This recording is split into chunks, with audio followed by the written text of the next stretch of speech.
And okay, yes, I think we're live. Yep. Hello, my nakamatachi. This is JoyGirl, and we are back with another Let's Talk Wano episode. A very special collab because we have Henri Thurlow. We have an anime director from Toei for One Piece, and great to have you here, Henri. Thanks so much for coming on stream with us. And before Hi, thanks for having me.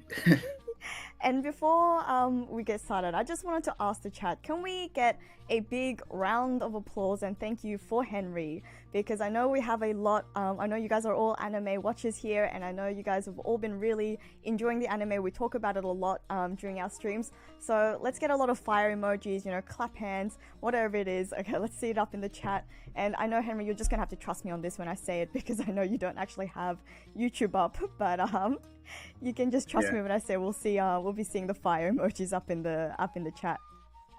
Awesome. But how are you going, Henri? Thanks so much for coming on stream. Thanks for having me. First time on stream.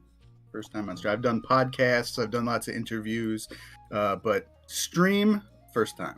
Oh, that's awesome. I didn't know that. Okay, great. Well, hopefully this will be a very smooth experience. I'm sure it will be.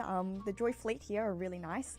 And the only problem that is that I'm very well known for running into technical difficulties during streams, but I'm pretty sure I've sorted that all out. I stayed up last night, sorted that all out. So hopefully it will be fine. Promise that's going to be 100% fine on my end either. Usually it's okay, but you never know. All of a sudden the internet drops out or something. Yeah. But I think it should be okay. It looks like it's all running smooth this morning. From my end, it seems like that too. And okay, actually, you know what? I spoke too soon because I'm reading the chat and it's already saying that they cannot hear my audio. What's going on? I think they can hear you. No. They can hear me? Everyone can hear me. Yes, it seems that way. Or it's only coming out in their left ear. Alright, give me just 1 second and we will fix this. Oh, good. Take your time. Oh.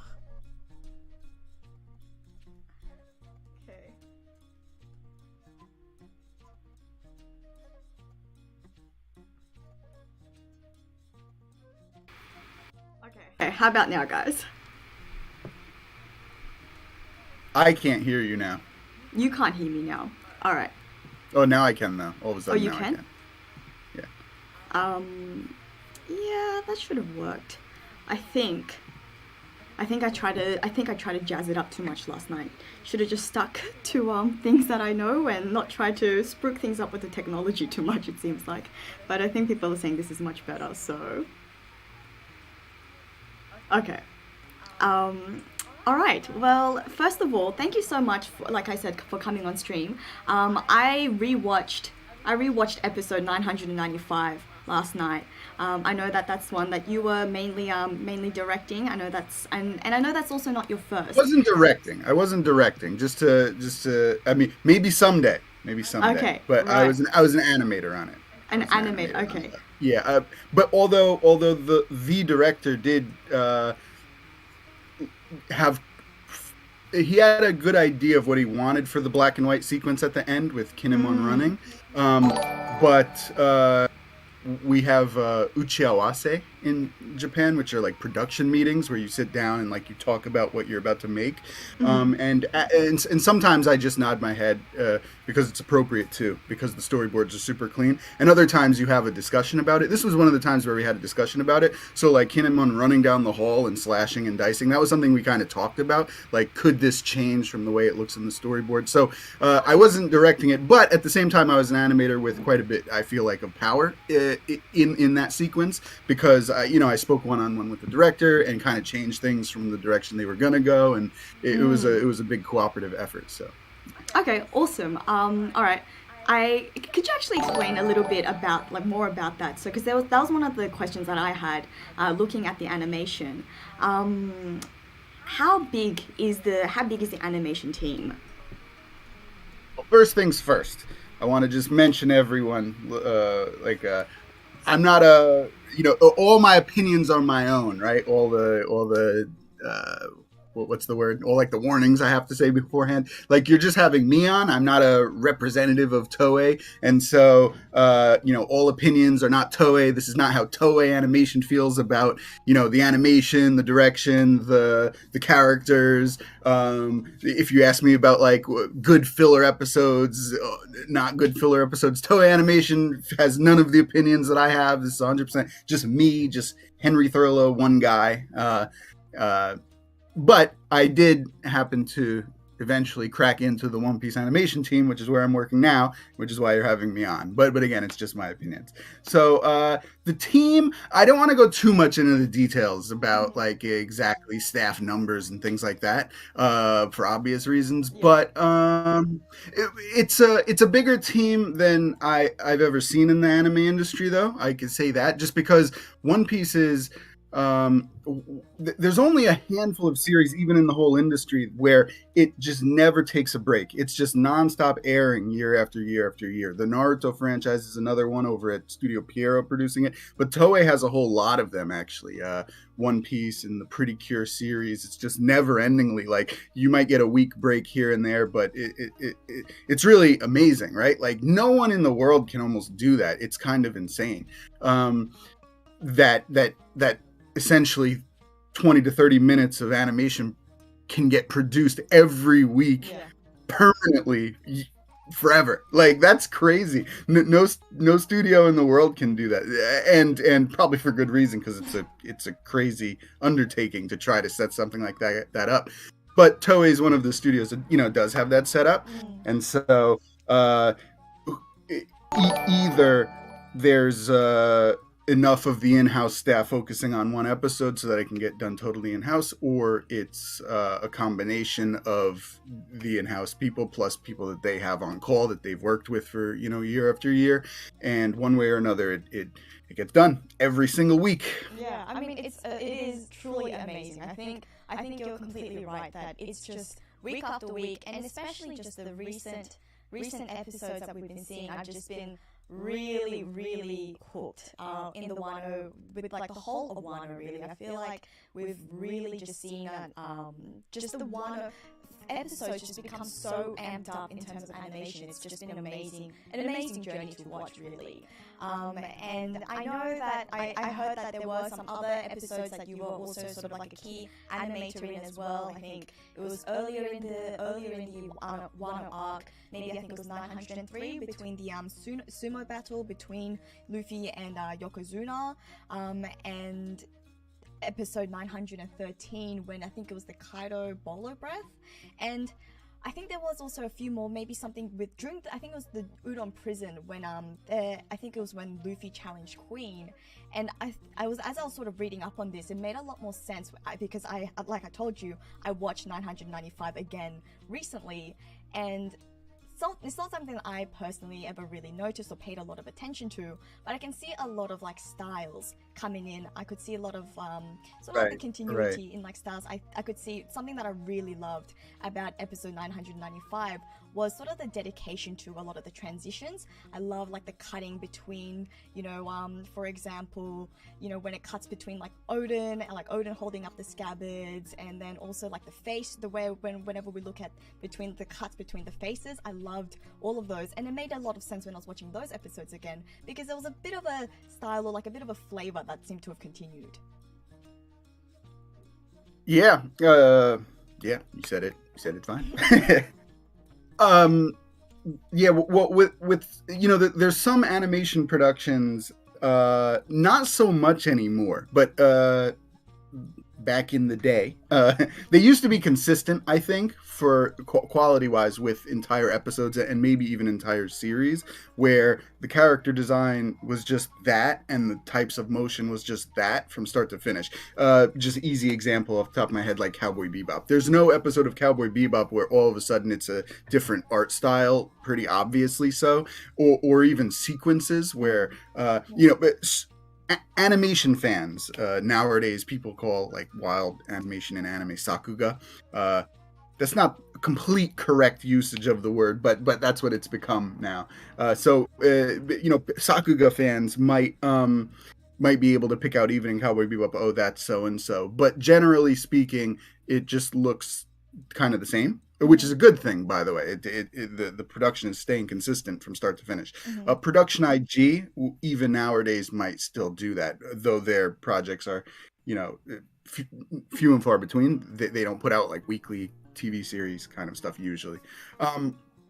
But in the longer series, not just One Piece, but including One Piece, there's not enough kind of time or need in the production process to have it just non-stop every single thing that level of consistent. You can have some people trying different things out, so different animators can try their own style, and if it's bad, then it needs to be changed by the animation director. It doesn't work. But if it's really good, even if it's different from the other sequences in the episode or that you've been seeing, if it really works and fans will like it, and it's obviously something that'll add to the overall experience, they just kind of let it go in that way. And then fans, will much more easily be able to pick up, oh, this is this animator, this director, because directors might try different things, animators might try different things, and it's kind of just left that way, the way that they drew it and they created it, as opposed to it going through the process of just being normalized into the one consistent. Yeah, sure. I think I know what you mean. And you sort of, I guess, answered a few questions that I had about the anime. Because I guess maybe what we should first start off with, though, is I see that we sort of got a few super chats, and I think we should read these out because they're quite nice. So one of them, we got the first one from Ramon. Thanks so much for your super chat. Ramon says, thanks for all your hard work, Henri. Also taking time to speak to the fans. One Piece is in good hands. So thank you so much. And then also Anime Nakama, thanks so much for the super chat. Thanks for your hard work, Henri. And thanks JG for this collab. And then we got a series of fire emojis. We have another question from Kevo, who's asked a question. I hope, Kevo, you're going to stick around because I was planning on getting to actual, Wano developments a little later in the stream after we sort of talk through the animation stuff. But Kevo had a question that you might want to think about. So, the raid won't fail, but what do you think of the Straw Hat Grand Fleet meeting the world government in battle? And I guess we could both sort of answer that based on, what we expect for, the future of One Piece. And then Mr. Nimbus also, thanks so much for the super chat. Henri is the goat of movement. No one does a badass power slide quite as cool as him. So we've got a lot of people really thanking you for your work, and rightly so. Like I said, it's just been really, really cool, really amazing. And so Thank you. yeah, thank you so much, and thanks guys for the super chats. So something that I did want to ask, I know that you said you didn't want to go into too much detail, so let me know if this isn't something that that we didn't want to discuss.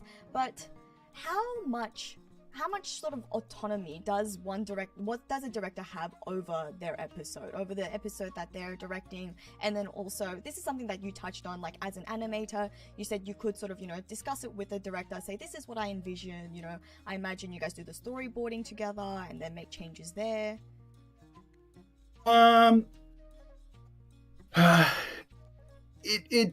Man, the reason I'm hesitating is because I would go on a rant that would last 5 hours with that, so I need to just be, back it up and try to give the shortest answer. Because what you just described is kind of my life and what I go through on a day-to-day basis and what I grapple with on a day-to-day basis. Because so right now I'm part of the One Piece team, and I'm just focusing on one. Just to back up for a second, actually, just to let me get back to that question after a quick introduction. How about that? Because some people might not even know. Actually, you know what? That's a great idea. Maybe just let's go through your journey as an animator. How did you get to working for Toei? I won't give the super long version because I've done it at a whole bunch of other stuff. You guys can Google like Henri Thurlow interview and get the long version if you want. But the quick version is I'm from America, East Coast, New York, and I study, and I was an anime fan since being super young. I actually got into animation via the Spawn cartoon in the 90s, the HBO Spawn cartoon. And I thought that if you're not familiar with that, everyone check it out. Spawn, it's great. But it was like a super violent probably adults only cartoon which is very rare in America and the West. But I was way too young to watch it, but I still watched it, and it was all curse filled and blood and gore and stuff. And as a kid, I was like, oh my god, this is the greatest thing ever! I want more of these like wild, crazy, violent cartoons. But then I instantaneously found out when I looked for them, there was nothing else like that. Like Spawn was really an anomaly, and HBO and America in general didn't produce that stuff. So the closest thing was anime, which was great. I was like, oh well, here it is. The art style is a little different, but this is what I wanted. And in the video store by me, there was they had all OVAs on VHS, and I would rent that,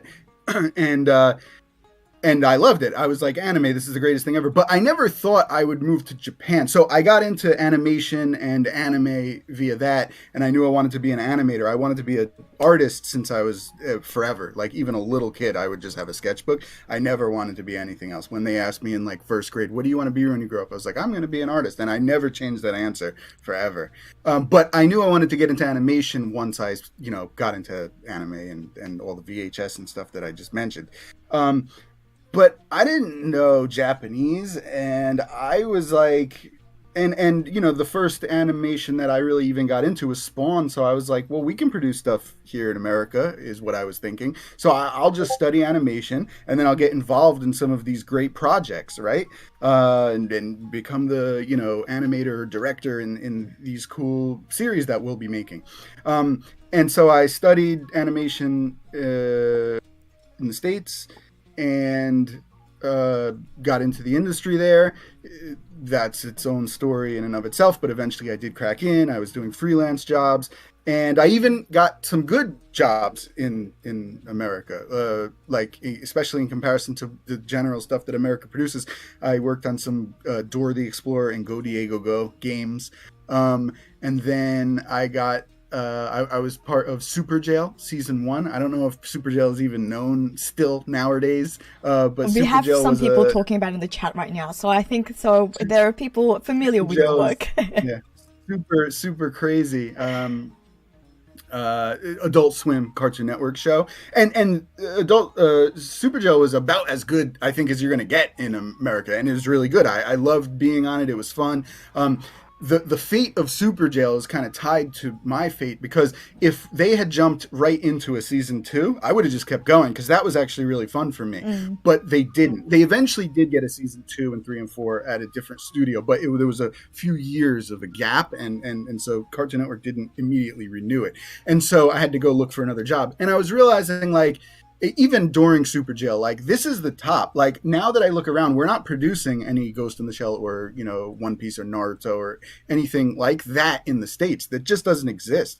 So I guess I'm never going to be a part of that, is what I was thinking. And again, long story short, because I'm already rambling, I ended up just super short version. I just moved to Japan. I met some people that had moved to Japan, and they were saying, if you want to work on something here, you can. It's not impossible, even if it's rare, but you have to be here. You have to actually be in the country speaking the language and then go in and interview. So that seems like a really difficult thing to accomplish, and there's a long list of things you need to accomplish before you even walk into that interview room. But if you just do it, if you do all of those things, then eventually someday you can get there, right?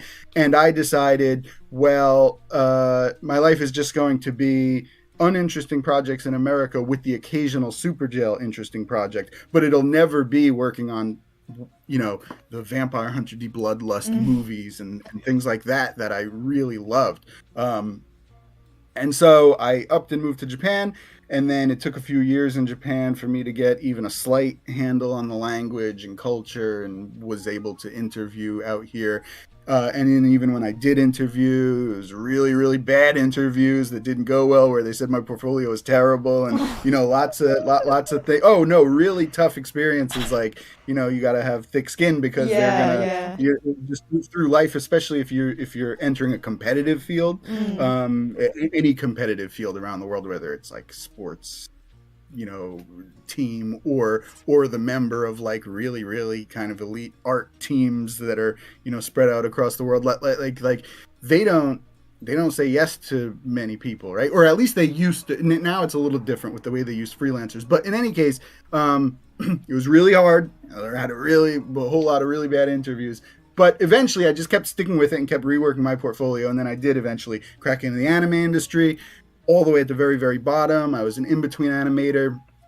That's its whole story in and of itself. You can look at my like BuzzFeed interview from way back in the day where I'm talking about how that earns like barely any money and the hours are long. But it was my into the industry. And as an in-between animator, I worked on like Gundam Build Fighters and Pokemon XY. And the first credited thing that I was on is Pokemon The Origin, which is like a 4-episode Pokemon retelling of the original game. I was credited in Japanese there.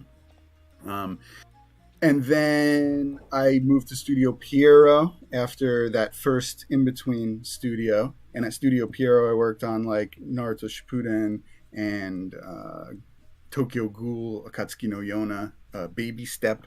But I was still an in-between animator, slowly worked my way up into secondary key animation, which is just kind of the next step where you're cleaning up the key animators' drawings, and some of your drawings directly make it into the keys. And then I just kept sticking with it. I eventually left Studio Pierrot to work freelance and also at a small studio called Bang Bang Animation at the time. That doesn't even exist anymore. But and there I started being able to do key animation. And every time I moved up to the next level, but like the story is basically I very slowly, I wanted to, just suddenly become that big hit overnight, but that never happened. So like, that's what I was always crossing my fingers for, but it never happened. But I was always also playing the long game while hoping for the short game. But the long game ended up working, which was just a very slow, steady burn, through the industry, slowly raising up from in-between animator, secondary key, work there for a while, and then key animator, and jump around to studios that seemed to offer me, a better opportunity for the next coming year or two, that kind of thing. And then for a whole bunch of years there, I helped build a studio with my friend, another American out here, Artel Isom, so De Art Stagio, if anyone wants to Google that. It's Arthel's studio, American-run studio here in Japan. Both of us had lots of experience in the anime industry before making that. It's not like we just came over from America and said we have an anime studio. We were anime industry people. And over there, I did a whole lot, and I learned a whole lot about the industry and how it works and directing. There's an anthology series, Sturgill Simpson Sound and Fury, is like a music anime anthology on Netflix. You can still check out now. That the studio, De Art Stagio, made 2 of those sequences, 2 of the anthology segments, and I wrote and directed one of them. So you can check that out. Yeah. But then for various reasons, I felt that wasn't really the direction my life, the best direction my life could be taking. At the time, we did a vlog series when I was there. So if you want to see even my feelings towards the end, you can go and check out those vlogs. Is that on YouTube? No, I still love the studio. I still love the studio, and I still support the studio. So everyone Google that studio and check it out. But for me personally, rather than trying to, seal international deals and get on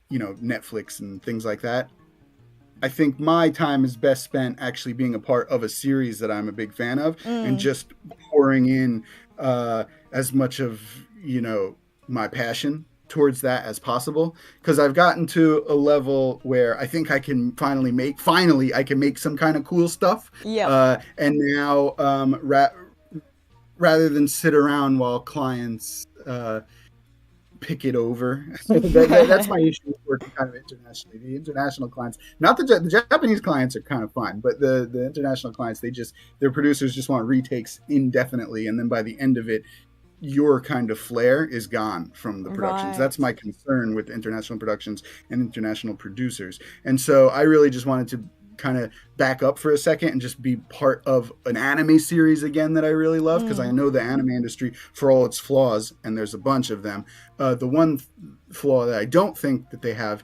is that they is their relationship with giving artists freedom to show. Oh, that's You know, nice. That's very nice. yeah, and so that's how you do end up with different looking sequences in any given Mm. episode, and directors being able to take their episode in a slightly different direction than even the previous episode, because the artists, the hierarchy is respected, Yeah. but unlike the hierarchy in the West where it's like the producer is unquestionable at the top, here, I mean, obviously the producer is still very, very important, but artists are just respected. Like if someone wants That's to take great. something That's in a amazing. different direction, the black and white sequence, that was Ito-san, that was the director of episode 995, and he just like wanted to do that, so he brought it to the absolute like chief director, Yeah. Nagamine, of the whole production. But once he got, you know, him and a couple other okays, then he was just off to the races. You know, you can just make your thing. You've conceptualized this black and white sequence, and now make it. Find animators and discuss with them what direction you want to take it in. And so I really like that production process, where when I'm making something, I don't have to be super scared during the entire production process that the sequence is going to get cut or have 1,000 retakes at the end. Yeah. I mean, sometimes there are retakes if something's not working, and I understand that. But I just, when just working on an anime series like One Piece, I just feel like the team just really respects the artists a lot, and I just like being a part of that team. Yeah. So, and you know, when I left DR, I didn't know where exactly what I was going to go, but to bring it back to kind of the question at the beginning here, finally, when I was at there, I had freelanced and worked on One Piece a few times. So yes, I worked on the sumo match. I worked on Kaido flying through the air right before he shoots out the Boro breath, when he was chasing Ashura Doji through the streets. I did the Modillo Man punch when Luffy punches him and the ripple goes through his face. And then I worked on the Kaido versus Oden fight in the flashback when Kaido gets when Kaido's mustache wraps around Oden and then flicks him to the side and he smashes through all the buildings. And so I had and I worked on a bunch of other series too. Obviously, even recently I worked on one of the episodes of Boruto when Naruto and Sasuke were transforming. So I have a good relationship with a bunch of studios here, but at the end of the day, I was like, I really love the experience of working on One Piece. I really vibed with those directors, and they really let me kind of do what I wanted, and I had really excellent production meetings with them. So just from like a workplace environment, I feel like that one would be really fun to work at. And then beyond that, there's the level of, if I'm being honest with myself, One Piece is the best series right now. So I would so you know, if I felt, even if it was the best series, if the working conditions were really bad or something, I felt I would have to struggle with that, right? But for me, it was like best series and for me seemingly best working conditions. Let's do it. And so the best of both worlds. Now I'm a part. So now I'm part of the Toei One Piece team specifically. Toei produces so many things. There's lots of different teams there. There's the Dragon Quest Dino Daiboken team and the Pretty Cure team, but there's a One Piece team. So I'm specifically like just One Piece, team member. And yeah, I've been there since the summer, but just kind of prepping future episodes that would eventually air, and now they've started airing. So just in the last few weeks, episode 995. Kinemon's black and white scene, like running through the hallway, and then episode 997, just a really quick, right when Kaido burst through the ground and then was like swirling through the air. Just that one little segment I did too. And then and you'll be seeing more and more. Not every week, obviously, because that's impossible, but way more often than before. In another week or two, I'll be back. All right, I'm excited to. I'm sure we'll all be excited to watch it and that all sort of answers another question that we got from Ramon. Thanks again for the super chat. Ramon said something that I think I saw a lot of people saying in the chat. Your history, your story, your journey is actually is so inspiring. Just the level of like dedication and the sight that you had, the vision that you had, what you wanted for your career, I think is just really inspirational. I know I told you this before we went on stream. We've got a few artists in our in the Joy Fleet. We do like a mini we do an artwork competition every week in our Discord channel, in our Discord server, where I get the artists to make a drawing, and then I share it in one of my videos. And we were actually going to ask you a favor, if you could set a One Piece theme that our artists would have to draw for the next artwork competition. And whilst you think over that, I'll also ask you this, and then I'll also just answer Ramon's question, because you already answered that, because he said, since you are part of the One Piece team now, do you work on all episodes? Obviously, Henry just said, no, that's not possible. And I think that makes sense. But it does also have like I guess it sort of links to another question that I had about how long. So you said that you were doing the prep work, and now we're seeing the episodes now. So how long is that end-to-end process in sort of getting an episode, and then for that episode to release and for us to watch it as viewers? Even that's not like the easiest question to answer. First of all, I don't know how much Toei wants me to specifically talk about exact time, so I'll have to be vague. Sure. But anime production, and probably even on any one given production like One Piece, right? It may vary depending on if you're doing really good with the schedule this year, or if something got backed up, or there was some issue, and currently you're in like a kind of tight schedule situation. But generally speaking, the turnaround, especially for like weekly series, the turnaround has to be very fast, but it does need to start a few months in advance at least. Because I mean, it's so much like I worked as like as a cleanup artist for Castlevania, also the last recent seasons of the Netflix series, and like that's an example of like how anime OVAs used to get produced, right? Where it's like that's done, I feel, quite a bit in advance, and so what you're working on might not air for another like 6 months or something like that. Right. But that's good. That's like probably a good production schedule and what you're supposed to be producing things like. Back when I used to work on Super Jail, I mean, the first few episodes that we made, didn't air for like a year later, right? So it was like well in advance, and they could they could make sure that the editing's all perfect, and then everything's ready to be aired, and then eventually they can and they have the whole set ready to air, and then they start the air date, right? So they're they're not going to run into an issue where all of a sudden one week, oh, you didn't finish the episode in time. That's like a nightmare scenario, right? So you wait until everything's produced. But for series that are just nonstop airing, there's constantly a deadline that is only a little bit before even the air date, right? And so you start multiple months in advance, but then you have to have all the production meetings with all the artists and storyboard artists and animators and sound designers and voice actors and just a million things. On a schedule that doesn't end. So it's like, this has to be done this week, this has to be done this week, this has to be done this week.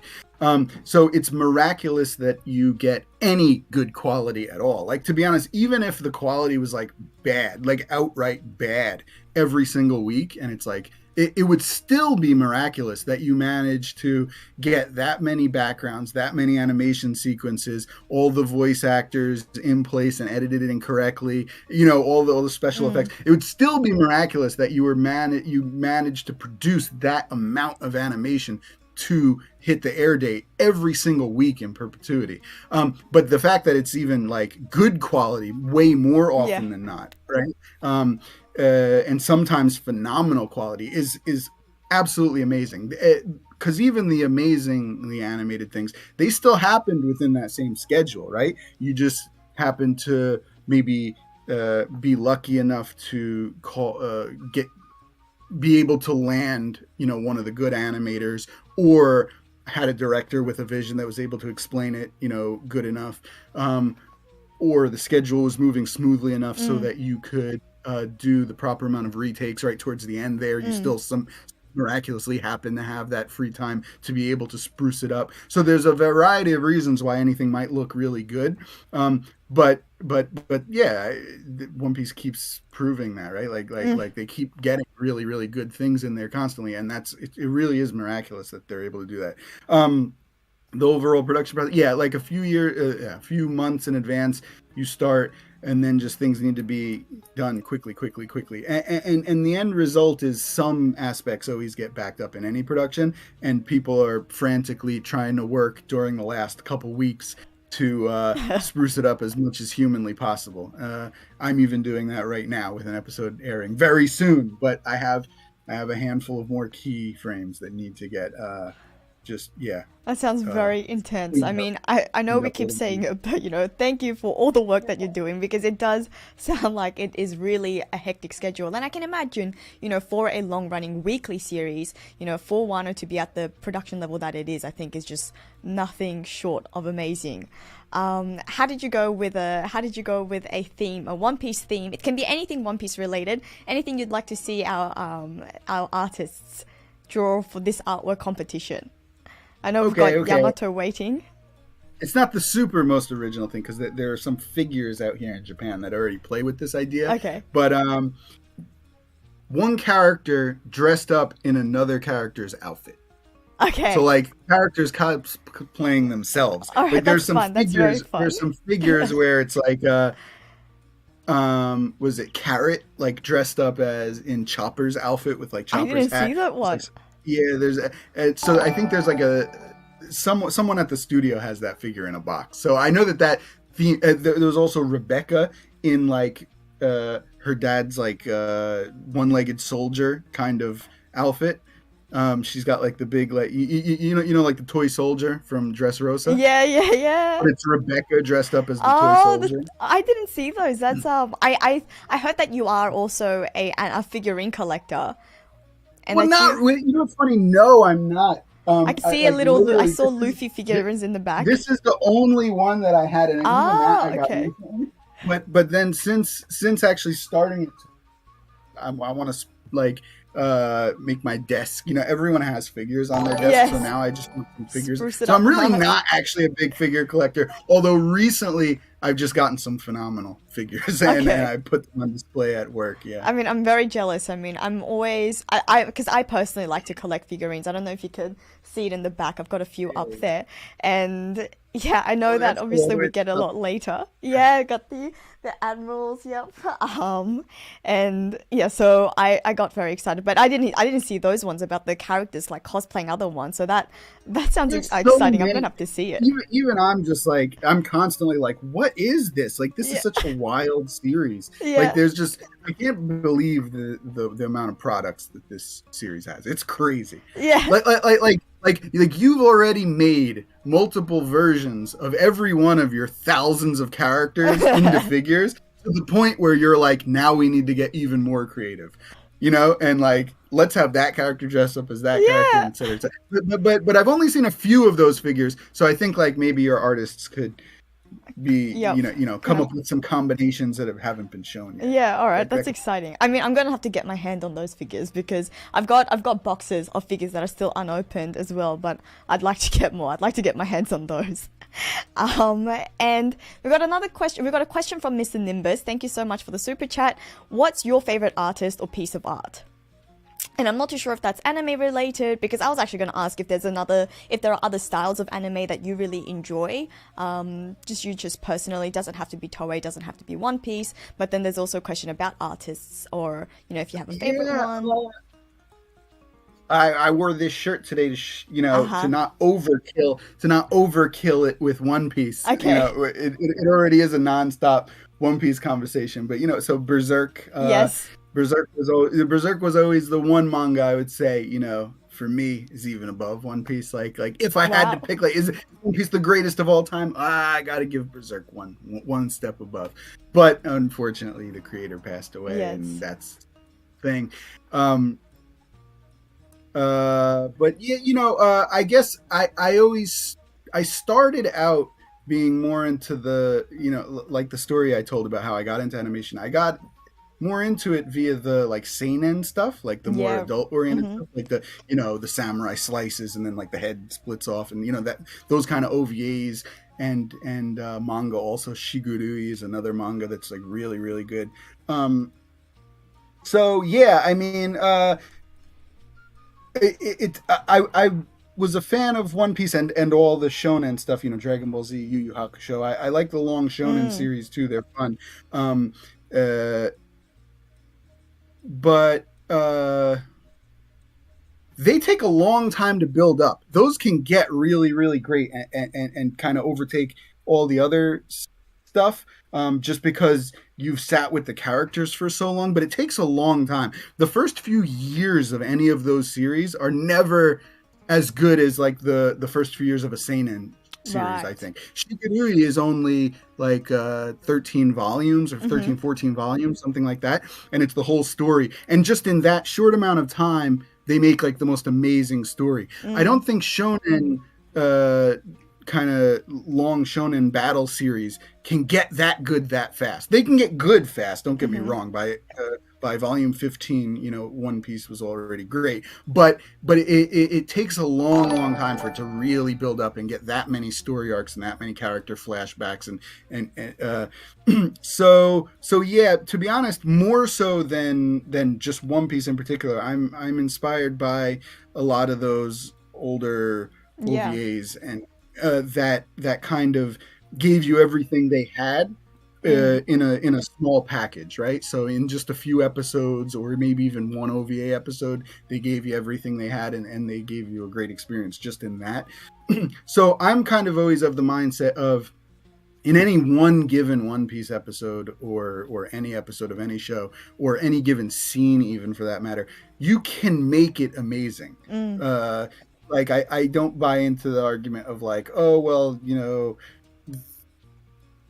this story arc isn't good, but don't worry about it because it gets good later. I mean, uh, it, that is the case for all of the long shonen series. There's a moment where it dips or whatever like that. But I'm always, at least for myself, like, I don't want to use that as an excuse. Oh well, the last few things I made weren't good, but that's okay because it's next time will be. I feel like you can always make something great if you really just sit and think about it. The old OVAs only had 2 episodes. The Battle Angel OVA series of the 90s, 2 episodes, and amazing.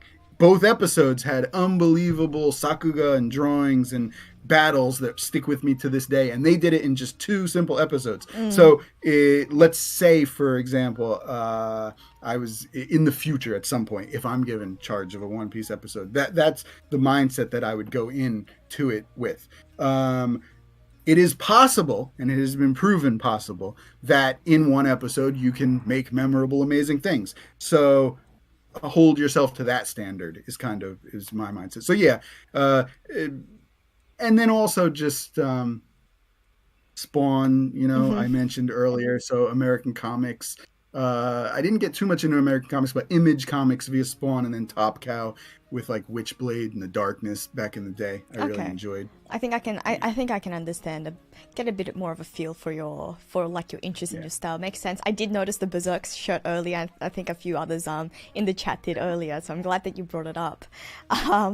We've got because and I was also going to and I was going to say I really respect your principle. The way you see things, and I think that shows in the artworks. Like it shows also in the episodes that you worked on. Like I said, I was amazed again watching episode 995. I had goosebumps. I was watching this. I was slapping myself. I was like, this is just too good. And I think Wano, is really showcasing that we really that you guys are like giving it all that you have, and just from a fan standpoint, we really do appreciate it. And I was also we've got another question from Dawn of the World. So thanks, Dawn. Dawn, thanks for the super chat. Dawn's also actually a One Piece YouTuber. And everyone in the chat, if you haven't already, make sure to check Dawn out. But thanks for the super chat. This is also something that I was wondering about, and not even just in Toei Studios, but in Japan. How's the energy / excitement at Toei Studios or Japan, as I would like to add to this question, in anticipation for episode 1000? And is that something that you that you're experiencing, you've got a hand in? Are you? Oh, Yeah, I could say that. I think that's fair to say. I am a part of episode Nice. 1000. That's exciting. The next very episode exciting. I'm working on. Next episode I'm working on animation for is 1000. I think I can say that because I'm jumping on the One Piece podcast that week, and I only jump on during weeks where I worked on it. So I think enough people have already deduced that. Yep. So yeah, actually there is a lot of enthusiasm. When you were asking the question, I was like, enthusiasm in the anime industry? No. Everyone's just exhausted at all times. Like, everyone's always just like this, like, oh my god, how are we going to get this done? But since you ended the sentence with, as it relates to episode 1000, actually there is excitement about that. Everyone is excited. I mean, it's really monumentous, a monumental occasion. Yeah, I can imagine. Monumentous occasion. I mean, there are shows that have hit 1000 before, but I don't know. Like, One Piece is pretty unique in that it really is just like a nonstop, ongoing kind of normal shonen show that actually hit 1000. Like Detective Conan has 1000, and then there's a whole lot of kids shows, you know, like Sesame Street in America has thousands and thousands, right? There's similarly in Japan. There's, you know, Sazae-san and Doraemon and Anpanman, like kids shows like that, that are, you know, well over those numbers. But like as a real continuing, like, you know, Dragon Ball, Yu Hakusho, Naruto, that type of shonen series, show, to just plow straight through to 1000. Like One Piece never even had a reset like Naruto did, where it was, you know, the One Piece Shippuden. Yeah. It was never even that. One Piece was just like, no, full steam ahead all the way to 1000. That is really crazy. And you know, just for the number, people are excited. But then beyond that, we got some surprises in store for you. So the people around the studio know about those surprises. So everyone's looking forward to actually seeing the episode ourselves, and then, you know, seeing how the world reacts to it. So it'll be a fun one. It'll be fun. I've seen some comments online like, oh, no doubt they're making this movie quality because it's episode 1000. Well, hold on a second. Movies have their own different production pipeline, so don't expect a full-on movie. That might be thinking a bit too much, but we're gonna make it a really fun episode. Okay, it's gonna be a really cool episode. I am very, very excited. I'm sure all of us in the chat are as well. This is a question that I got a while ago, but I will ask it now because I didn't get a chance to, because I'm not too sure how much you can share about this, but also because I wanted to segue into just your feelings for One Piece, your love for One Piece, just, you know, just as a fan yourself, not as an animator. Not gonna ask you to keep talking about your work all day. I know that you have to go into work shortly as well. And that's another thing I forgot to mention to you guys. We really have to thank Henri for coming in. We're streaming very early in the morning for Henri. He's streaming before he has to go into work. So guys, super grateful to Henri for coming in to our stream this morning. But Ramon asked, yeah. Oh, I was going to say, right when we hang up here in like 30 minutes or so. Yep. I'll head off, and then within just a little bit of us hanging up, I'll be actually drawing One Piece. Oh, there we go. So that's my day. Just filled your day with One Piece, it seems like.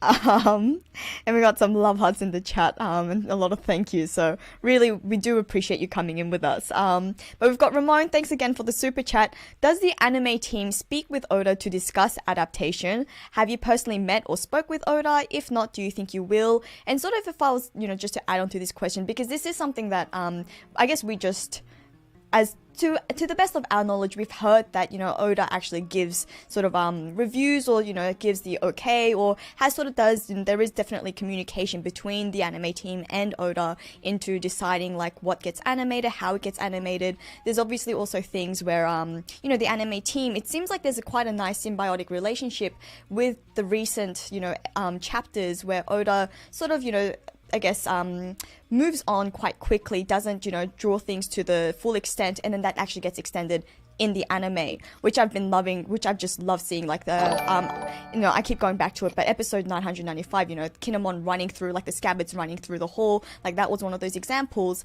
and, you know, so I guess the question was, who has a say in like which scenes gets extended? Is that something that you guys do in communication with Oda?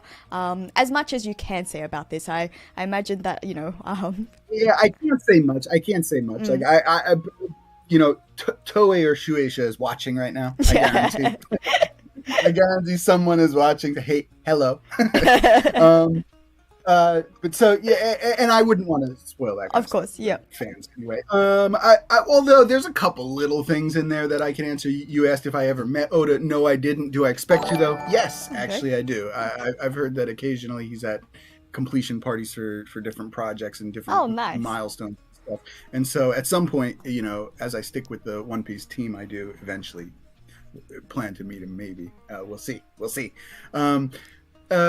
In terms of, is there communication? Well, obviously there is some, at least I can say that, because like, just use examples from things that have already happened in the past. So like, when the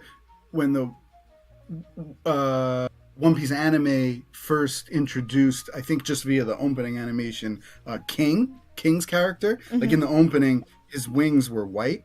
And then for just like 2 episodes, and then all of a sudden they switched to black, and so obviously that's like a phone call coming in from the top saying you made a judgment mistake on what one of this is supposed to look like, right? Because you can't tell exactly in the black and white what everything's supposed to look like, and no doubt there are production meetings to explain those things, but little things might slip through the cracks. The character of this one character's wings is this, that might slip through the cracks, and so phone calls need to happen afterwards. So obviously there's some level of communication. At the end of the day though, I think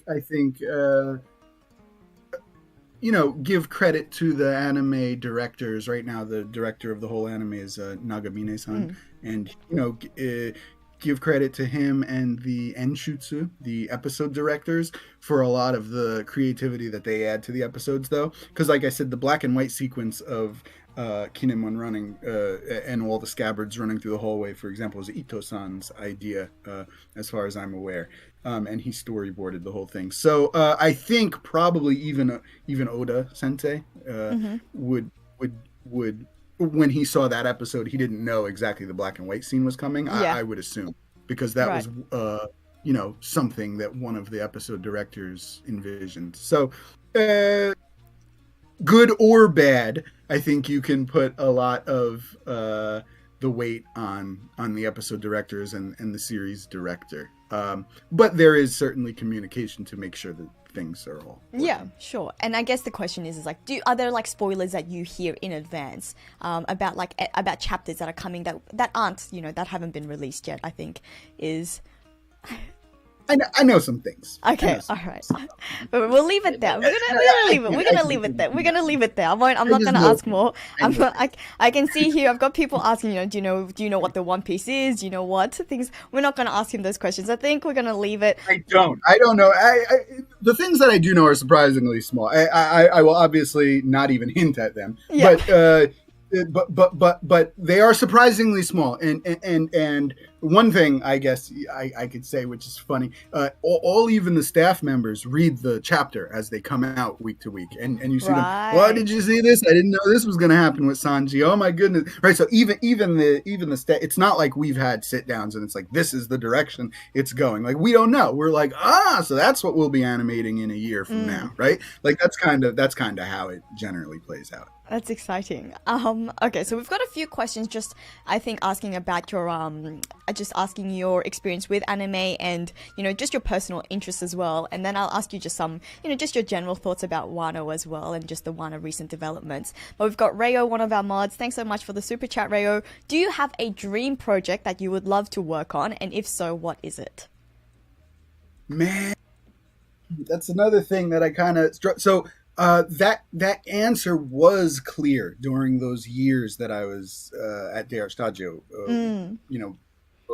with my friend Arthel, because at that time I was like, we're gonna land an original series, right? Like we'll land a Netflix series, we'll land a something series, and then we'll be, you know, writers, directors. I got to really control that one anthology segment that I mentioned earlier, Sturgill Simpson, Sound and Fury. Check it out. But so like the goal was always that, just do that more, like be a part of more anthology series, being able to totally control one of the anthology segments, and then also expand that into the bigger dream of like it's not an anthology segment, but it's a feature film. So like, you know, when I say the name Satoshi Kon, you immediately think, oh, the Satoshi Kon movies, right? Perfect Blue, Paprika.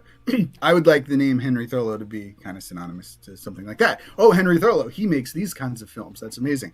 But the truth is, that's fairly obviously that's fairly difficult. But even in the current state of things, I don't even know if a Satoshi Kon could get that signed. Like, there's very few original feature films being made nowadays, and the things being funded from the West, it's like, even if you feel like you're on the right track early on in the negotiations, like I said, I don't want to go off too much on rants, but yeah, it's just I kind of made the bet, and I'm glad I did, at least so far, that wasn't going to be something that was realistically going to happen anytime soon. So if I'm going to make impressive things with this life, then I need to look where I can actually, where I would actually be able to make those things. And the One Piece staff seemed to be a place where I'd be able to actually do it. So my overall giant arching, you know, dream for the future, I guess it still remains, I would just like to have complete and utter control over like a film or a series one day, though it is changing a little bit now, just because you know, Toei doesn't produce those kind of things. So I kind of like just being a part of one of the strongest teams in the world, and then seeing how much I can bring our current project to, or you know, how far I can bring our current project, right? So like it seemed like if I was always just trying to get those deals for my own feature film, I would end up going 10, 15, 20 years, and then I would never get one single thing signed. And then I'd look back on my life and say, well, I tried hard, but it, you know, there was nothing to show too much from it. And I actually feel like, to, you know, to give a little shout out and a little head nod to the Western animators. I feel like there's a lot of Western animators like that. I think that there's, well, and Japanese animators, to be fair, but that they have great ideas and great portfolios, and they make the most amazing work, but honestly no one knows their name because they've been a part of tons of projects that got canceled, or they made a pilot film for it, but then the studio didn't release their pilot film, and they're under an NDA, so they can't talk about it. Like, I feel so bad for all of them, and like, you know, I love you guys, I love my industry and you know community, right? You know, the artist community, but I feel bad for them, and you know, I look at other people's experiences too, and I'm like, you know, the people who bet it all on they're going to be a showrunner. I've seen some of them even get that position, and then they make their pilot, and then the studio changes one of the producers, and the new producer decides, actually, we're not going to run with that one, and so we're just going to bury it. And so it's like they were on the cusp of seeing their dream come true, and then it became nothing, right? And they can't talk about it because of NDAs. So I don't want to fall into that trap. I don't want to fall into that trap. And so I know that the anime industry, again, for all its flaws, actually shows the work that we make. And so I think for right now in life, I'm just going to try to take work on One Piece, which I love as a fan and as a creator, try to make it the most amazing thing I can make it, and then see where that resume can take me in the future. But for now and for the next many years, because obviously One Piece is continuing, I think sitting with One Piece, which is actually a show that will show things that I make, like the Kinemon sequence. I mean, that was almost a dream come true in itself, right? Like a mini dream, which is that, like, obviously I'm not satisfied for life now, but you know, I wanted a sequence that's really my sequence, Yeah. just right there on the show. So even when I was when I animate most things, even like the dragon in episode 997, I was essentially following the storyboards, and I love it, and that is also living the dream. But like just for that Kinemon sequence, I was able to like one-on-one with the director, like, can we change this? Can he actually be slashing in this way, and then actually do like a break dance kind of slide kind of thing? And the end answer that I got was yes. So the most kind of freedom and the most kind of discussion I can have with directors and actually showing myself off seems to be the One Piece team. So for right now, I'm just going to stick with that. I think that that's like the closest thing to accomplishing my dream now that I can find. But in the future, we'll see. I mean, I think that's a very fair, measured response. I mean, in terms of like mini dream, I can completely understand that, and I think that is an accomplishment. Like, I was watching that, and I thought, I mean, I love Kinemon as a character. Even reading the manga, I've always loved the Scabbards. I've always loved Kinemon. I know the fan base. Not everyone feels that way in the fan base about the Scabbards, but I personally really enjoy Kinemon's character. But when I watched that, I thought, man, this episode made Kinemon look so much cooler and so much badass than he has ever had, like, than I've ever, viewed him to be throughout the whole series. That was such a big moment that I was experiencing when I was watching that episode. So that was actually us on the director's kind of vision, because when I sat down, that's what it was explained to me as. Like, the Scabbards are about to enact their revenge, right? Once they get to Kaido, and so before that, I want to show one because a lot of their sequences, for better or worse, like you mentioned, are comedic sequences. They're being kind of silly in one way or another, and so I don't know how seriously people take them. Like, but right before this, right, this attack on Kaido, which is so epic, it would be cool to give them a true, deadly serious samurai moment, right? And so for him, even bigger than the Kinemon running part was the first slice with Denjiro, right? So it was like we cut to black and white and then show right from the first slash, everyone, this next sequence isn't funny. It's a serious Scabbard sequence. And then right at the beginning, Denjiro just like slashes the dude in half, and the reaction is supposed to be like, whoa, like that just happened in a One Piece episode. I guess this scene is a not funny Scabbard scene. That's kind of the feeling he wanted to convey right prior to the actual Kaido. I mean, I'm getting goosebumps just thinking about it now again. So, I know another thing that people are waiting for eagerly is a question that we've got from Super Cookie, and I'm not too sure whether you can answer this, but he's got a question. I have a question. Is Company currently in production for Roof Piece? So I think this goes back to, like how far back we work on episodes. But Roof Piece is something that the fan base has been really, really hyped up about seeing in the anime. Just the whole fight on the roof, right? Like, I mean, I guess I could say yes because they already got there. Like, the Scabbards are already at the top and the Sulong already, like, transformed. So, yes, obviously, we're on the roof. So I could say we're making stuff on the roof. All right. Yes. And then we've got Sekaiichi. Thanks so much for the super chat. Thank you for all of your work. Question, do anime animators also get to work on the movies, or is it a different team? And I think you did answer this before, that it is a different team. I don't know, like, how, like, if there is some crossover, though, whether there's some overlap. I'll skip over that. Okay, all right. Okay. Because that would be talking about their kind of inner workings. So. Yep.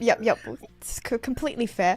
And I guess just questions that I wanted to ask you about, just, your experience with One Piece as a fan. We've also only got Henri for 15 minutes. We're almost at an hour and 30. Time goes by super fast when you're having fun, but we do want to respect that we need to let Henri go. He's got to work on One Piece. He's gonna give us our episodes. If you don't let me go, then the One Piece episode is exactly. Would you rather me on for another 20 minutes or a higher quality? Yeah.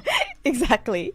So I guess, just your general, I think we did discuss, your feelings about One Piece, but if we were to ask about specifics, do you have a favorite One Piece character? Do you have a favorite One Piece arc? And I guess as an animator, is there a favorite, like, One Piece scene that you would really like to animate?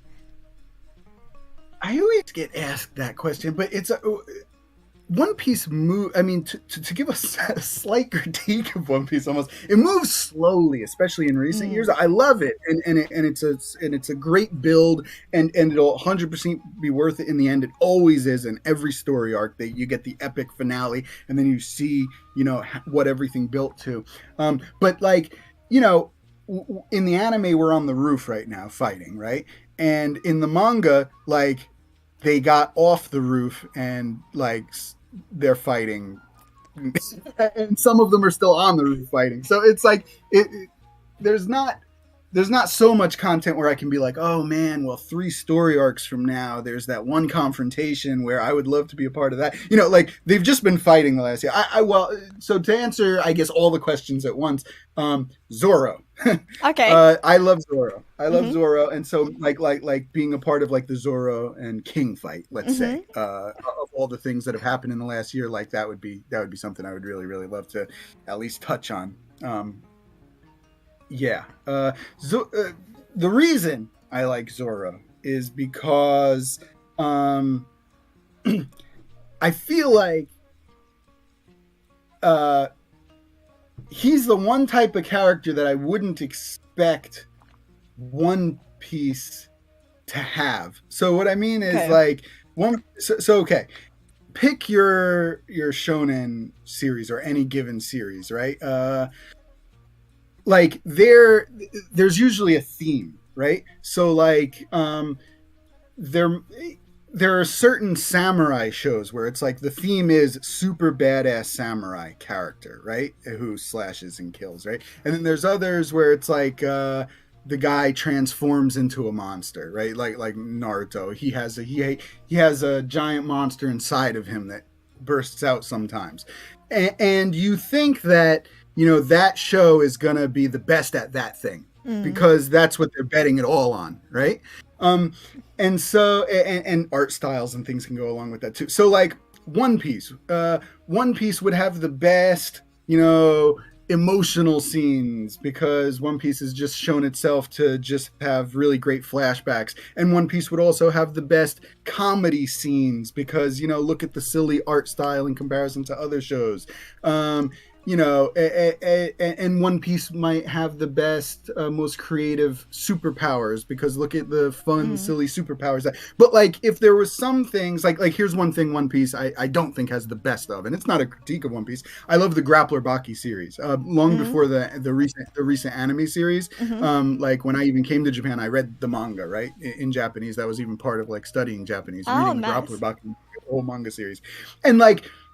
What is Grappler Baki like? He's like this, just big, super buff, and like surrounded by big, super buff, just like fighters, right? So what series has the greatest big buff fighters? Well, not One Piece. I'm not going to give One Piece the crown for that one. A series like Grappler Baki or some other series might have that. And that's okay. That's not an insult of One Piece. It's just, One Piece, you don't have the greatest big buff fighter character of all time. That's okay, right? But when it comes to like super badass swordsmen, that's another one I wouldn't expect One Piece to be able to have, right? Another series certainly is going to have that, right? Like one of the series which, bet it all on their main character is a badass swordsman.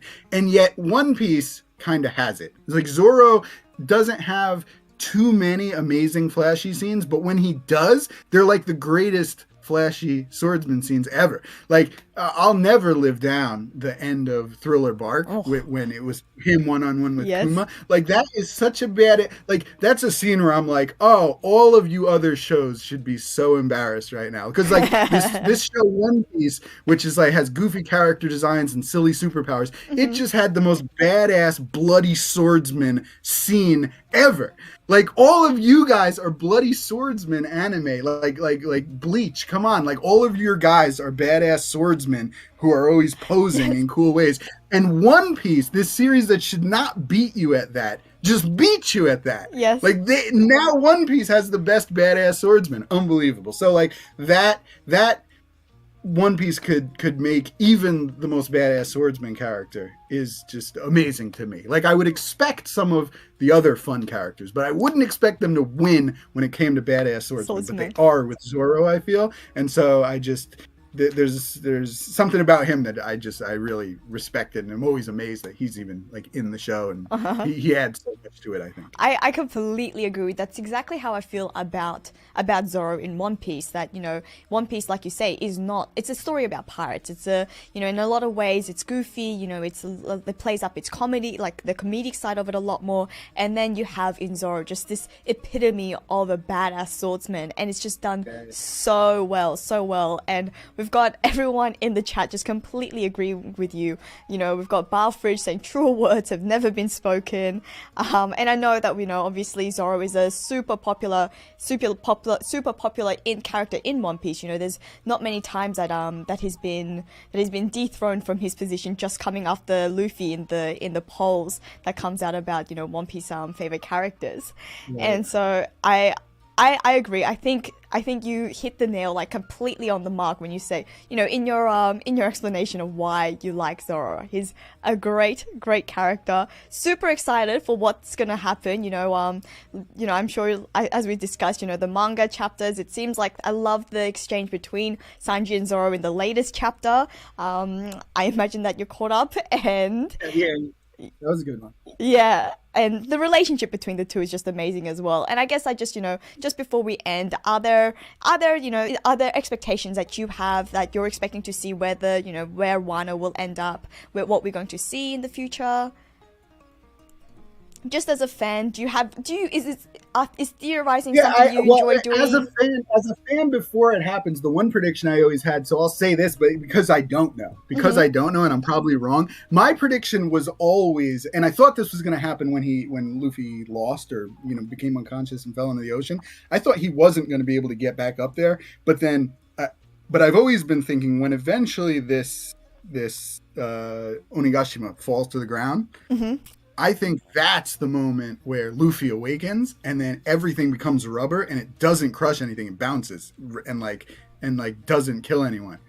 That's what I've been thinking for like over a year now. Like from the moment it lifted in the air, I'm like, that's what's gonna happen. But Oda Sensei always does something that I don't expect. So like I didn't expect Luffy to get back up to the roof, but now he's fighting. So could he just defeat Kaido? Of course. And now they've added the element of like the whole thing's going to blow up. So now do I see a scene where perhaps it's blowing up in the sky and adding to the fireworks of the festival on the ground? Sure. So he makes me more and more like unsure.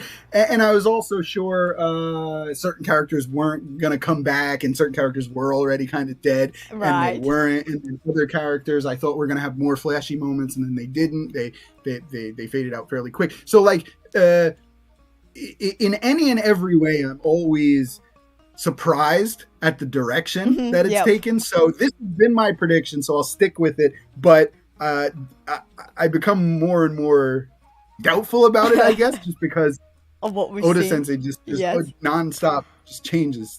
I have to say though, I am super psyched that you said that, because I recently made a video about Luffy's awakening, obviously because we saw Kid and Law's awakening, and in that video I actually also did say that I think it would be really cool if he made Onigashima into, sort of rubberized Onigashima, and then when it falls onto the flower capital, it doesn't have the catastrophic effect that it's supposed to have. So I'm super psyched that you said that, because I had actually just said that in a recent video as well. So I think I will support your prediction there.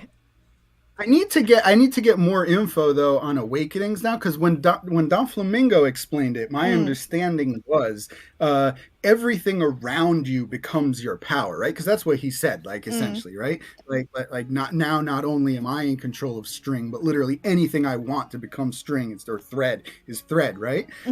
So but now that I'm seeing like laws and kids, like it hasn't been explained, but it didn't seem like it was maybe exactly like Doflamingo explained it, because my perception was always like when Luffy awakens, him and everything in the vicinity is going to become rubber immediately.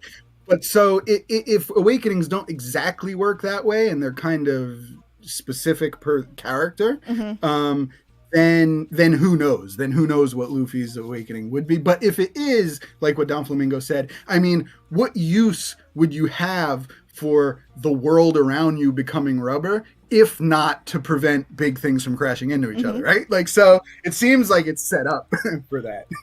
I think I know what you mean as well, because the Lauren like kids awakenings did throw a spanner in the works. It's partly why I made that video, because I did, I went into some quite like mental gymnastics trying to figure out how awakenings actually work, which, as we say, it's not been confirmed, so we don't actually know yet. And that is really, I think, what we all love about One Piece, is that we come out with these crazy predictions, and like Oda Sensei always manages to, top that once more, and he always, manages to surprise us with something even crazier, even wilder.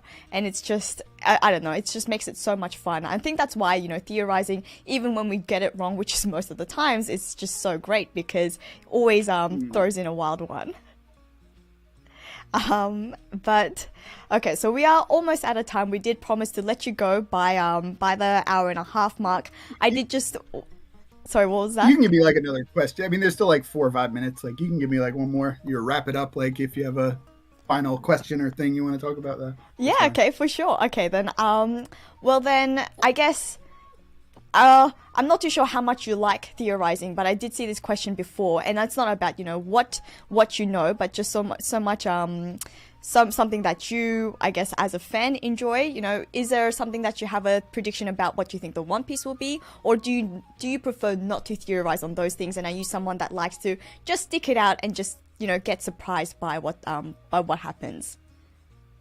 I really don't know. I don't think enough information. I mean, there's obviously been a bunch of little seeds planted, but I think that there's probably gigantic, like, plot points that haven't even been shown at all yet that are 100% crucial in being able to guess properly.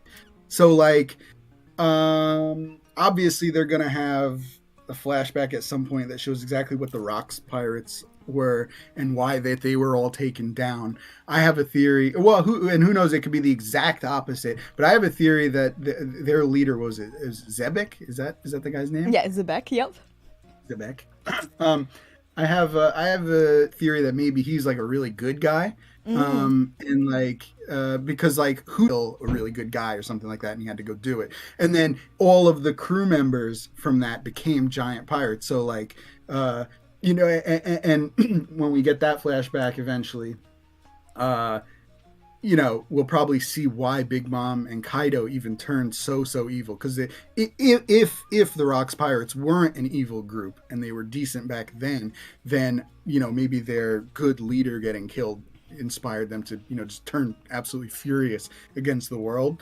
But I think that's all linked with the One Piece, because I think they were probably taken out because they, or at least the leader, figured out a big chunk of what happened 800 years ago, and then whatever happened 800 years ago is directly linked to what the One Piece is and why it's on that island. And so we just don't have any of that info. Like, we have little snippets of like characters and pirate crew names that will appear in that eventual flashback, but we don't have any context for what they're doing or why they're doing it. And so I think you need, like, once we start seeing all of that, then I think people might be able to start guessing, like, oh, I bet that's what the One Piece is. After I see this flashback, I bet they left that thing there and this is the reason why, or something along those lines. But right now, I really don't think we have enough info. I don't think this is going to probably be a situation where when it's revealed, it's like Sixth Sense, like, oh my God, we should have known the whole time. I don't think it's going to be that. Shigurui, the manga I mentioned earlier, by the way, had something similar. Like, even from the very early chapters, they laid little seeds for how the very end would turn out. And then, like, you flip back to the beginning, oh my God, I can't believe. I don't think it'll play out like that. I think, like, we really don't have enough info to even properly guess yet. That's I see what you mean as well. I think there will be I think there will have been hints that we could have given. We know that Oda is a master at foreshadowing, but just with your point about Zebek, I think that's something that I've always thought about as well. I've always thought that it could also make sense, especially having Whitebeard, who isn't the evil Kaido and Big Mom type of pirates in his crew.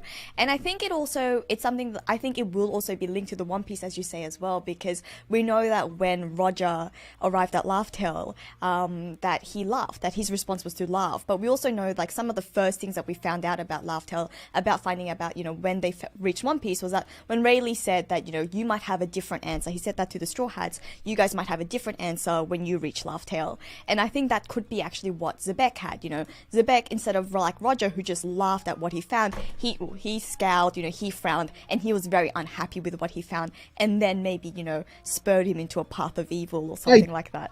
I do think it's this is very vague, but I don't think it's an actual treasure like a gold thing or whatever. It probably is telling you right in the title there, Laugh Tale. It's a story. Joy Boy probably wrote information. It's like a book. They'll open the book and One Piece is this information, this story about something in history that even so and so doesn't understand, and then when you find that information out, it's so deep and epic that people have different reactions. So some people might cry. Roger laughed, they'll cut back to, right? So he found humor in this irony or something like that. But I think it's important information that's worthwhile. It's not a random story from Joy Boy, but I think that's what it is. I think it's information. It's intelligence and understanding of something in the world.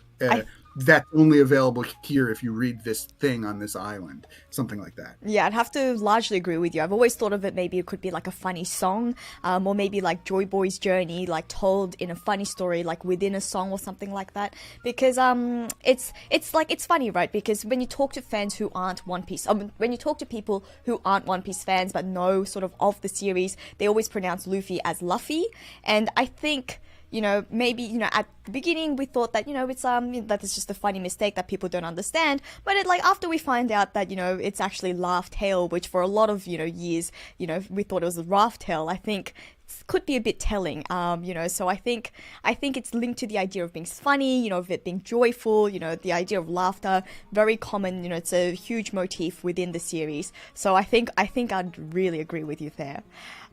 But I am wary of the fact that we are now past the 1.5 hour mark. So thank you so much for your time. To everyone who hasn't been, I don't imagine there's many of us in here who hasn't been watching the anime, but if you haven't, then make sure you do, make sure to catch up, because the anime has just been super fantastic, and Henry has just, dedicated a lot of his time, which we're super grateful for, explaining in, all the hard work and, dedication that goes into the anime episodes. And so make sure to go watch. And I just wanted to say, thanks to you, but thank you to all of the animators within the Toei team, for working hard and giving us all of these super crazy episodes week by week. And I know that you're going into work, so if you could give them a big thank you from the Joy Fleet, I would really appreciate it. We've got lots of people saying thank you in the chat, and we had a super chat, final super chat. Thanks, Ramon. Thanks for the super chats again. Not only is Henry a great guy, a great animator, but also a great fan. Thanks again for everything. And I think that perfectly sums up, what we're all feeling at the end of today's Let's Talk Wano episode. So thanks so much, Henry. I'm not too sure, but thanks so much for your time. And hopefully we can talk again. I saw a few people saying we'd love to have you come back for another collab. So if you had time, that'd be amazing. But of course, thank you again so much for today. Sure, keep in touch. I mean, let's put some time between, but of course. No.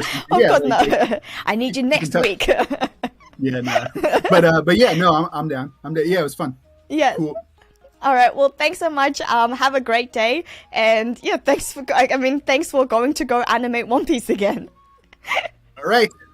Okay. Back to the mine. Okay. All right. Right. Okay. Bye. Thanks for having me. Okay. Bye. Thanks to the chat as well.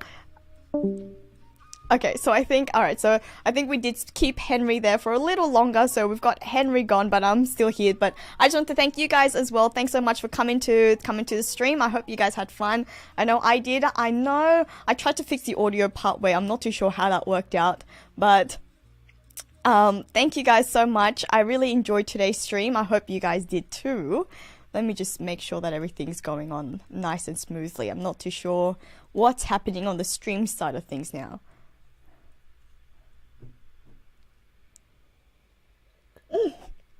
Okay, there's two of me now. Alright, I'll just be asking myself questions. I don't know how to turn this off. Okay, well, I'm going to turn this call off. Look at me. Okay, there we go. Yeah, Joy Twins. Thanks so much for coming in. I'm sorry about what just happened there, but that was a bit of fun. Gotta get Joy Technology in here somehow. But I hope you guys had a great time. It was super great. I was super grateful having Henri on. I'm sure you guys were too. Thanks again so much for the interesting questions. And I'm not too sure if you guys saw my community post. In light of the fact that we had this stream today, I will be working on the chapter discussion a little bit later. So watch out for that because that will be dropping tonight. So make sure to stay tuned on the channel. It'll be tonight for people in the Pacific, Australian times. For those of you in America, it'll probably be tomorrow morning. So make sure to go check out the chapter 1031 discussion on the JoyGirl channel. Very nice and early tomorrow morning or either tonight. But thanks you guys for coming in. Okay. And Paul, I was a little starstruck. I mean, come on.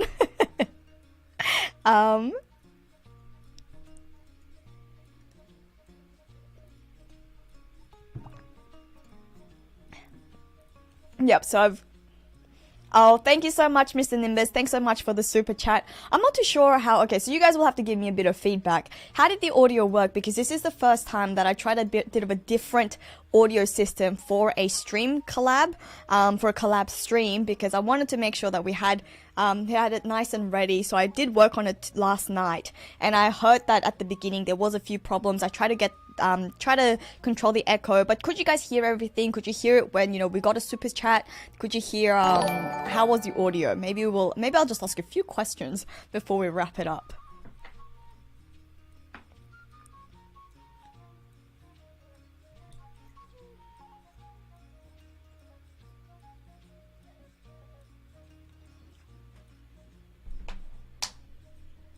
Okay, it was turbulent but behaved in the end. Okay, I'm glad to hear. Alright, so it seems to be just the mono channel. I think I know what I did with the echo. I'm not too sure how to fix this mono channeling, because I know this happened before. I will try to fix it, I will try to make sure to fix it for next time. Sometimes stereo but more static. Okay. Was it more static than usual? Because I would have expected it to be less static than usual.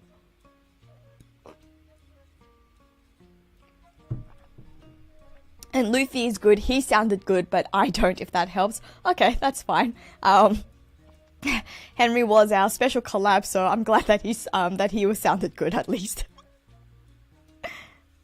Okay, I will try to fix the mono. I'm not too sure what happened there.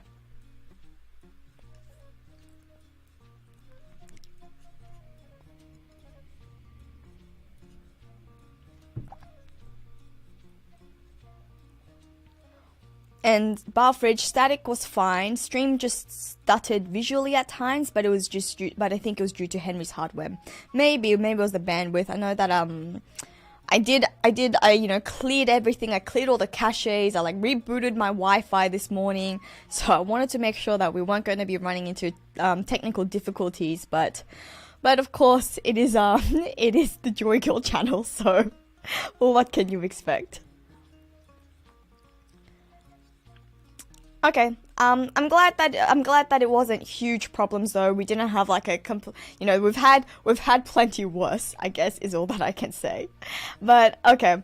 All right, well, I'll let you guys go on with your days. Go on, have a great night. I hope you enjoyed your weekend and that you have a great start to the week. I know I'm gonna have a great start to the week. Having started it with a great collab with Henri, and also, you know, getting to chat to all of you guys as well. So thanks again. Enjoy your week. Make sure to watch out for the chapter discussion because that will be coming out very shortly.